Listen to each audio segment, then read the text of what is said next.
So guys hello and welcome to Techman. Acer का KG241QS ये India का cheapest monitor है जो कि हमें गेमिंग करा सकता है 165 हर्ट्ज पे। यही इस मॉनिटर का मेन सेलिंग पॉइंट है और उसके बाद हम इसमें देखते हैं क्या क्या फीचर्स इसमें देखने मिलते हैं। ये मॉनिटर का जो स्क्रीन का साइज है वो 23.6 इंचेस का है, जो कि राउंड ऑफ करके इसे कहा जा सकता है कि 24 इंच का ये मॉनिटर है। उसी के साथ इस मॉनिटर में जो हमें डिस्प्ले टाइप देखने मिलता है वो है TN पैनल, और इसके साथ जो हमें देखने मिलता है 165 हर्ट्ज का रिफ्रेश रेट, वो हमें देखने मिलता है 0.5 मिलीसेकंड के रिस्पांस टाइम के साथ, जो कि बहुत ही फास्ट है। और इसके जो अलग अलग फीचर्स, इस वीडियो को मैंने अलग अलग पार्ट में डिवाइड किया। फर्स्ट पार्ट जैसे कि हमारा इंट्रो रहा, इसके बाद काइंड ऑफ अनबॉक्सिंग, उसके बाद हमारा बिल्ड लुक को हम अलग पार्ट्स में रखेंगे, उसके बाद इसके फीचर्स एंड प्रोस, बाद में हम इसके देखेंगे कॉन्स, उसके बाद हम इसमें देखेंगे कि किन लोगों को इसे लेना चाहिए, who should stay away from it, और बाद में हम इसके देखेंगे अल्टरनेट। सो आगे जंप करते हैं इसकी काइंड ऑफ अनबॉक्सिंग में।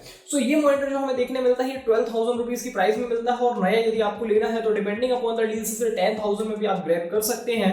उसी के साथ इस मॉनिटर को मैंने रिन्यूड मंगाया है, और रिन्यूड आइटम्स वो होते हैं जैसे कि मॉनिटर मैंने सपोज कीजिए नया परचेज किया और बाद में रिटर्न कर दिया अमेजॉन को, तो अमेजॉन चेक करता है, यदि वो ठीक ठाक है तो उसे बाद में रीसेल कर देते हैं as an Amazon renewed product. So इसमें हमें कभी कभी चीजें कुछ मिसिंग भी देखने मिलती है। ये मॉनिटर आता है साथ में, इसके साथ हमें दो केबल्स देखने मिलती हैं, एक डिस्प्ले केबल, एक दूसरी HDMI।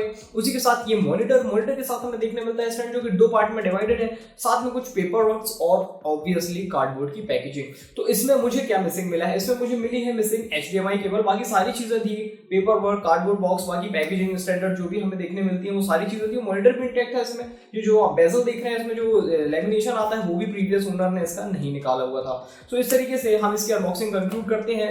बिल्ड एंड लुक्स के डिपार्टमेंट में ये थोड़ा पीछे है, क्योंकि इसमें यदि आप देखेंगे तो बहुत ही यहाँ पर बड़ी बड़ी बेजल्स देखने मिलती हैं। इन बेजल्स का जो साइज है वो 2 सेंटीमीटर है इस तरीके से, और जो हमारी डिस्प्ले है और बेजल्स, तो ये बेजल 75 mm आगे निकली हुई है मिलीमीटर्स। तो उतने ज्यादा मिलीमीटर आगे निकलने के कारण इसमें जो हमें यहाँ पर देखने मिलती है लाइन, उसमें बहुत ही अच्छे से डस्ट कलेक्ट हो जाती है, और यदि आप किसी डस्टी एनवायरनमेंट में रहते हैं तो आपको डेली भी साफ करना पड़ सकता है, इतनी ज्यादा यहाँ पर डस्ट कलेक्ट होती है। और उसी के साथ यदि आप ये बेजल देख रहे होंगे बहुत ज्यादा ग्लॉसी हैं, तो ये बेजल्स बहुत ही इजीली डस्ट अट्रैक्ट करती हैं, स्क्रैचेस अट्रैक्ट करती हैं। फर्स्ट यही था जिसमें मैंने लेमिनेशन पील ऑफ किया था, तो उसमें बहुत ही अच्छे से स्क्रैच आ गए थे, और ये स्क्रैच ग्लॉसी होने के कारण अगेन बहुत ही ज्यादा दिखते हैं। सो इस तरीके से हमें इसको फ्रंट का लुक देखने मिलता है। इसी बेजल में यहाँ पर हमें एसर देखने मिलता है, और यहाँ पर फ्रंट में हमें 5 बटन देखने मिलती हैं इसी बेजल के फ्रंट में, और साथ में देखने मिलती है ब्लू कलर की LED।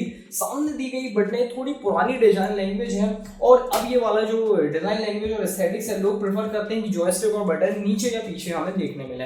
इसी के साथ हमें फ्रंट का यदि कंक्लूड करें अनबॉक्सिंग, यहाँ पर हमें देखने मिल जाता है इसका मॉडल नंबर जो लिखा हुआ है। मॉनिटर के पीछे साइड यदि हम देखें तो यहाँ हमें 4 होल्स देखते हैं। बेसा प्लेट जो हमें मिलती है इसमें 100 mm की बड़ी वाली प्लेट इसमें लगाना पड़ेगी। उसी के साथ यहाँ पर हमें कुछ फिन्स देखने मिलती हैं। ये मॉनिटर थोड़ा हीट करता है, इसमें हीटिंग का इशू है, तो उस तरीके से यहाँ पर हीट सिंक का भी इसमें देखने मिलता है, कुछ हीट यहाँ पर जनरेट होती है।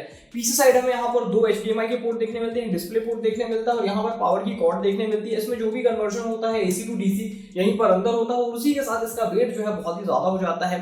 इसका वेट हमें देखने मिलता है 4 kg और उसके साथ 160 ग्राम्स, जो कि बहुत ही ज्यादा है इस स्टैंड के फुटप्रिंट के हिसाब से, क्योंकि बहुत ही लाइट टच करने पर बहुत ज्यादा ये वॉबल करता है। इतना स्टैंड इसमें जो दिया गया है उसका डिजाइन तो काफी बढ़िया है। पीछे यदि हम इसमें देखें तो यहाँ पर हमें मेटल का यूज किया गया है, और ऊपर की तरफ उसमें रेड कलर और ब्लैक कलर के प्लास्टिक की उसमें केसिंग की गई है। एसर की जो डिजाइन लैंग्वेज होती है वो प्रेफर करती है कई जगह एक ये शेप देखने मिले, वो हमें देखने मिल जाता है स्टैंड में, और स्टैंड का जो डिजाइन है काफी अग्रेसिव, वो गेमिंग मॉनिटर को सूट करने वाला है। सो इस तरीके से हमें स्टैंड की दूसरी चीज डिस्कस करें तो इसमें जो हमें टिल्ट देखने मिलता है फ्रंट की तरफ अबाउट 5 डिग्रीज, और पीछे की तरफ हमें अबाउट 15 डिग्रीज का टिल्ट देखने मिलता है। हाइट इसमें हम एडजस्ट नहीं करते, और इस स्टैंड के साथ जो हमें हाइट देखने मिलती है वो हमारी डेस्क से यदि हम चालू करेंगे तो अबाउट 10 सेंटीमीटर पे आपका मॉनिटर चालू होगा, और जो आपकी मेन डिस्प्ले है वो 12 सेंटीमीटर से चालू होगी जिस भी डेस्क पर हम इसे रखेंगे। ऑब्वियसली हमें पीछे इसमें वेसा देखने मिलता है, तो हम इसमें कोई भी वेसा अडेप्टर यूज कर पाएंगे, वेसा स्टैंड यूज कर पाएंगे, लेकिन इसका वेट अगेन 4 किलो और उसके बाद 160 ग्राम, तो थोड़ा हैवी अडेप्टर यूज करना पड़ेगा। सो इस तरीके से हम इसका बिल्ड एंड लुक्स को कंक्लूड करते हैं, और आगे देखते हैं इसके pros and features. Okay guys, so features and pros में सबसे पहले हम इसका डिस्कस करते हैं। जिसका मेन सेलिंग पॉइंट है 165 हर्ट्ज का रिफ्रेश रेट। इस रिफ्रेश रेट को यदि आपको ओवरक्लॉक करना है तो मैंने ट्राई किया, और सिर्फ 1 FPS 1 एक्स्ट्रा हर्ट्ज मुझे इसमें मिला, तो ऑलरेडी फैक्ट्री ओवरक्लॉक है, इसमें ज्यादा कोई हेडरूम बचा नहीं है। उसी के साथ ये जो हमें रिफ्रेश रेट देखने मिलता है ये फ्री सिंक सपोर्टेड है, एसर की तरफ से, लेकिन मैंने इसमें देखा है जी सिंक भी इसमें फुली सपोर्ट कर रहा था। जिन मॉनिटर की ज्यादा अच्छे से रिगरस टेस्टिंग होती है, कुछ एनवीडिया के स्टैंडर्ड भी वो फॉलो करते हैं, तो फ्री सिंक होने के बाद भी जी सिंक का इसमें सपोर्ट देखने मिल जाता है। और ये 165 हर्ट्ज का रिफ्रेश रेट आपको HDMI में भी देखने मिलेगा। HDMI 2.0 सपोर्ट करता है, लेकिन कुछ मॉनिटर होते हैं HDMI की तो कैपेबिलिटी है, लेकिन अपने से ओवरक्लॉक को लॉक करके रखते हैं 120 हर्ट्ज पर, बट वो इश्यू इसमें नहीं है। सारे ही पोर्ट्स पे आपको 165 हर्ट्ज इसमें रिफ्रेश रेट देखने मिल जाएगा। हेडरूम बाकी इसमें ओवरक्लॉक का ज्यादा नहीं है। उसी के साथ ये रिफ्रेश रेट आपको देखने मिलता है 0.5 मिलीसेकंड के रिस्पांस टाइम के साथ। और ये रिस्पांस टाइम में मैंने देखा है कि घोस्टिंग कुछ भी नहीं हो रही थी, लेकिन इसमें ओवरड्राइव का भी इसमें एक फीचर दिया गया है, जो कि करता ही है कि कलर्स की जो एक्यूरेसी होती है उसके एक्सपेंस पे घोस्टिंग को और भी ज्यादा कम करता है। और उसको एक्सट्रीम पे भी सेट करने पे इसका जो टोटल पावर कंजम्पशन था, फुल ब्राइटनेस, फुल गामा, जो मैक्सिमम गामा हो सकता है, जो कि ब्लैक को और ज्यादा बूस्ट करता है, और इसी के साथ फुल कॉन्ट्रास्ट पे भी इसका जो मैक्सिमम पावर कंजम्पशन है ओवरड्राइव को एक्सट्रीम पे सेट करने पे वो है 32 वॉट्स का। एक्स्ट्रा 4 वॉट लगते हैं यदि हम ओवरड्राइव को सेट करते हैं एक्सट्रीम पे, लेकिन उसके बाद कोई ज्यादा परफॉर्मेंस में मुझे तो पर्सनली नहीं लगा है इंप्रूवमेंट का 166 हर्ट्ज की गेमिंग करने के बाद भी। ओवरड्राइव के साथ जो हमने कलर्स की बात की, तो इसमें ऑलरेडी फैक्ट्री से जो कलर आते हैं वो मेरे सेटिस्फैक्शन के अकॉर्डिंग नहीं है, तो मैंने इसमें कुछ चेंजेस किए। थोड़े वार्म कलर्स आते हैं जो आई को थोड़े ज्यादा सूदिंग लगते हैं, जैसे कि हम नाइट लाइट को करते हैं उस तरीके से इसमें कलर्स आए हुए हैं, लेकिन हम उसे चेंज कर सकते हैं। ऑलरेडी यहाँ पर 5 बटन फ्रंट में दी गई है, और विंडोज भी एप्लीकेशन सपोर्ट करता है। एसर की जो होता है डिस्प्ले विजेट सॉफ्टवेयर, ये सपोर्ट करता है, और उसके साथ उसमें हम बहुत सारी चीजें चेंज कर सकते हैं। उसमें आप गामा चेंज कर पाओगे, ब्राइटनेस, कॉन्ट्रास्ट, कलर और कलर्स गेन को हम चेंज कर पाएंगे, ओवरड्राइव भी हम सेट कर सकते हैं। लेकिन बहुत सारे फीचर जो है कि एडवांस फीचर वो आपको मॉनिटर के थ्रू ही करना पड़ेंगे।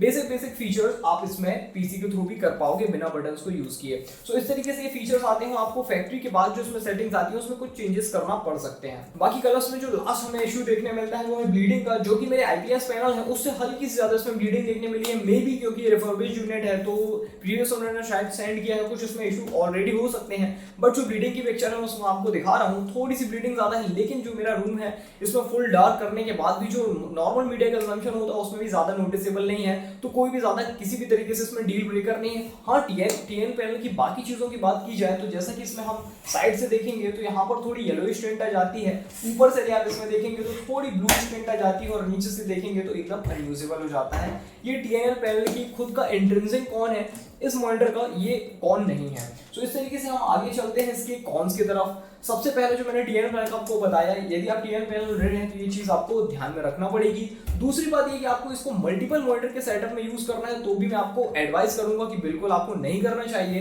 क्योंकि अगेन इसमें जो व्यूइंग एंगल होते हैं टीएनएल पैनल उतने अच्छे नहीं होते। और दूसरा, इस मॉनिटर की खुद की जो कमी है वो ये कि इसकी बड़ी बड़ी बेजल्स हैं, तो एक मॉनिटर दूसरी डिस्प्ले यदि आप जब तक जाएंगे तो 2 इंच की 2 सेंटीमीटर का जो डिस्टेंस आएगा बीच में वो एड अप टू हो जाएगा 4 सेंटीमीटर का। तो एक डिस्प्ले से दूसरे डिस्प्ले तक जाने में 4 सेंटीमीटर का डिस्टेंस बहुत ही ज्यादा हो जाता है। उसी के साथ ये मॉनिटर जो हमें देखने मिलेगा इसमें जो वेसर भी आप यूज करेंगे तो बहुत हैवी यूज करना पड़ेगा, तो मल्टीपल मॉनिटर्स के लिए तो बिल्कुल भी एडवाइजेबल नहीं है। ये एडवाइजेबल किन लोगों के लिए है, हमने कौन जो देखे थोड़े इसी में डिस्कस होंगे कि किन लोगों के लिए एडवाइजेबल है।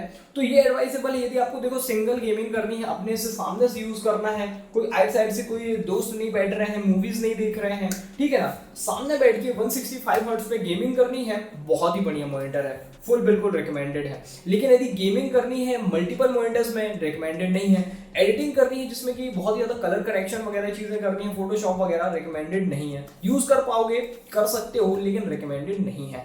इसके दूसरे अल्टरनेट है एसर में हमें देखने मिल जाएंगे, वो है एसर का VG245B। ये वाला मॉनिटर 75 हर्ट्ज के रिफ्रेश रेट को सपोर्ट करता है और ओवरक्लॉक हो जाता है 84 हर्ट्ज पे, जो कि मैं पर्सनली यूज कर रहा हूँ। वो वाला मॉनिटर हमें देखने मिलता है 23.8 इंच के फॉर्म फैक्टर में। उसी के साथ दूसरा एक आता है जो कि एसर का है VG240YS। वो एक HDR मॉनिटर है, IPS मॉनिटर है, उसमें भी हमें 0.5 मिलीसेकंड का रिस्पॉन्स टाइम देखने मिलता है और उसमें हमें 164 हर्ट्ज का रिफ्रेश रेट देखने मिलता है। सो इससे बहुत ज़्यादा कंपेरेबल और IPS होने के कारण बहुत ही बढ़िया मॉनिटर है वो, लेकिन उसका प्राइस अबाउट 15,000 अभी टच कर रहा है। और इंडियन बजट गेमर ने उसके ऊपर वीडियो बनाया था तो उन्होंने 10,000 रुपीज पे भी इसे ग्रैब किया है। सो ऑब्वियसली यदि इस प्राइस में और इससे थोड़े कम फीचर में भी आपको मल्टीपल मॉनिटर सेट करना है तो ये रिकमेंडेड बिल्कुल भी नहीं है, और यदि वो वाला मॉनिटर आपको मिल रहा है तो ये तो बिल्कुल भी रिकमेंडेड नहीं है।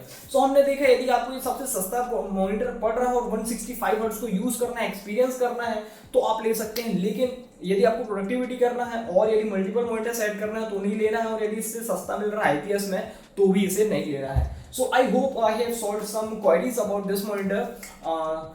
Share to the friends who might need it, and thanks a lot for watching this far. Have a nice day and I'll see you in my next one.